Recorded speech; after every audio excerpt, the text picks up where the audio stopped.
ভারতের পশ্চিমাঞ্চলীয় রাজ্য মহারাষ্ট্রে পাচারের শিকার 12 বছর বয়সী বাংলাদেশি এক কিশোরী ভয়াবহ যৌন নিপীড়নের শিকার হয়েছে বলে অভিযোগ করেছে। রাজ্যের ভাসাইয়ের নাইগাঁও এলাকায় দেহ ব্যবসা চক্রের বিরুদ্ধে চালানো অভিযানে উদ্ধার ওই কিশোরী বলেছেন, মাত্র 3 মাসে 200 জনেরও বেশি পুরুষের যৌন নির্যাতনের শিকার হয়েছে সে। রোববার ভারতের ইংরেজি দৈনিক টাইমস অফ ইন্ডিয়ার এক প্রতিবেদনে এই তথ্য জানানো হয়েছে। এতে বলা হয়েছে, বেসরকারি সংস্থা এক্সোডাস রোড ইন্ডিয়া ফাউন্ডেশন এবং হারমোনি ফাউন্ডেশনের সহায়তায় মহারাষ্ট্রের মীরা ভায়ান্দার ভিসাইভিরা পুলিশের মানব পাচার বিরোধী ইউনিট গত 26 জুলাই বাংলাদেশি ওই কিশোরীকে উদ্ধার করে।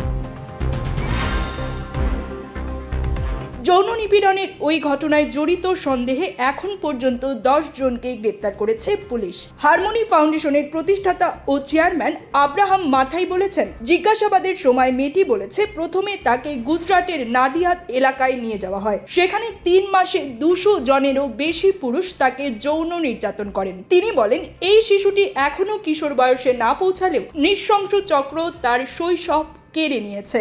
মাথাই বলেন, স্কুলে এক বিষয়ে ফেল করায় বাবা মায়ের কড়া শাসনের ভয়ে মেয়েটি পরিচিত এক নারীর সঙ্গে বাড়ি থেকে পালিয়ে যায়। সেই নারী তাকে ভারতে পাচার করে দেহ ব্যবসায় নামিয়ে দেয়। তিনি এই শিশুর 200 জন নির্যাতনকারীর সবাইকে গ্রেপ্তারের দাবি জানিয়েছেন। রাজ্যের পুলিশ কমিশনার নিকেত কৌশিক বলেন, এমবিভিপি পুলিশ পুরো নেটওয়ার্ক ভেঙে দিতে ও ঝুঁকিপূর্ণ কিশোর কিশোরীদের জন্য নিরাপদ পরিবেশ নিশ্চিত করতে সর্বশক্তি প্রয়োগ করছে। মাথাই বলেন, এটি একক কোনো দুঃখজনক ঘটনা নয়। প্রতিটি উদ্ধার অভিযানের পেছনে থাকে এমন এক শিশু যার কথা শোনা হয় না। শিশুটিকে যাদের রক্ষা করার কথা, প্রথমে সেই অভিভাবকরা সেটি করতে ব্যর্থ হয়েছেন, পরে সমাজও ব্যর্থ হয়েছে। তার মতে, বাবা মা অনেক সময় সৎ উদ্দেশ্যে কড়া শাসন করলেও অজান্তে সেখানে দেয়াল তৈরি হয়, যেখানে সেতুর প্রয়োজন ছিল।